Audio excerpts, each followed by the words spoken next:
Hello, my name is Dr. Ridwan Fontaine. I teach Islamic at IIUM, and today we are still focusing on the third part of Surah Baqarah.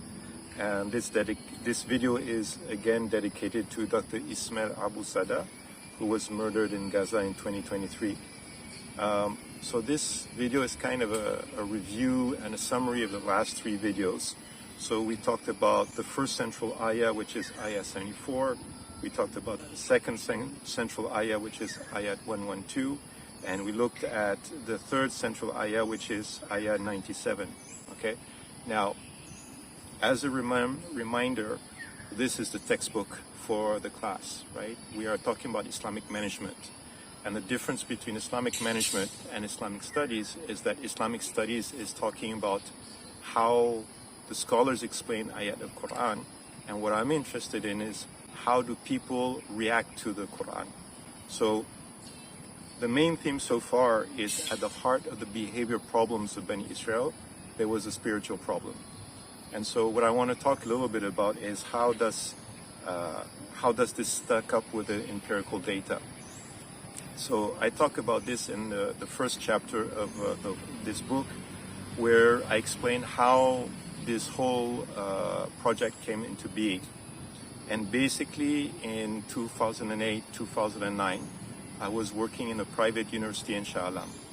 And there was one student, I'll call him Ayman, that's not his real name, but it's just a nickname, who was very, very problematic. He had academic problems, relationship problems, financial problems, emotional problems. He was a complete mess. At that time, I was his mentor.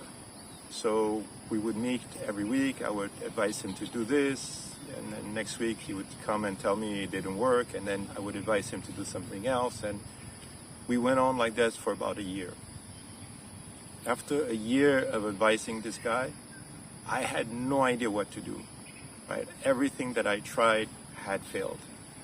But this guy keep coming to the mentoring sessions. So I didn't want to give up. So in the end, what I asked him to do is, okay, watch one Islamic video, and then we'll have a conversation about that Islamic video. And so he started watching Islamic videos every week. And once he started watching these videos, or at least I realized that he had a lot of misunderstanding about Islam. And because of this misunderstanding, he was having a lot of these behavior problems. And very quickly, once these misunderstandings were cleared, his behavior problems changed. So he went from a negative behavior to a positive behavior. And the change was quite radical. Like if you watch those movies of Zero to Hero, it was that kind of a change. So that was 2008, 2009. 2010, I come to UIA, and I decide, okay, this worked for this guy, Ayman. Let me see if this works for my students. So I did an experiment. I asked my students throughout the semester, watch one Islamic video a week and keep a diary of your thoughts and reflections. And this became part of an assignment that they had to do. And the feedback that I got was very, very good. And the feedback was so good that I continued doing this assignment, and this turned into the Al-Fatiha assignment and all of that, which all of you guys are doing at the moment. The point is, since 2010, I have collected data, both qualitative and quantitative, on more than 4,000 students.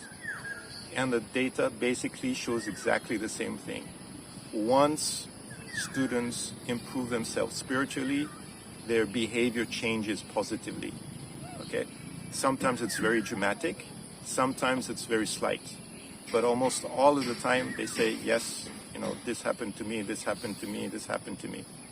And I have not just data collected from my students, but I also have comments from spouses and other people who are around them who said, oh, actually so-and-so changed a lot. Okay. Now, I was curious, and one of the things I wanted to talk a little bit about is methodology.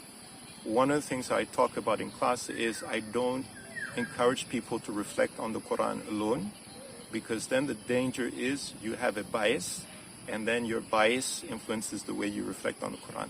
So it's better if you discuss as a group. So I actually went to an Ustaz, Dr. Ibrahim Nuhu, and I asked him about whether this conclusion, from his perspective as a scholar, was valid or not. And he said yes, it was. And we talked about a number of hadith where basically the Prophet ﷺ would describe a spiritual problem, and then he would describe the behavior problems associated with that spiritual problem, right?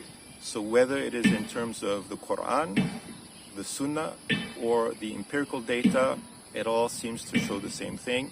At the heart of every behavior problem, there are spiritual problems. You want to solve these behavior problems, you have to start by addressing the spiritual problem. Okay? So in the next video, inshallah, we will look at the story of Ibrahim. Until then, thank you very much. Assalamu alaikum wa barakatuh.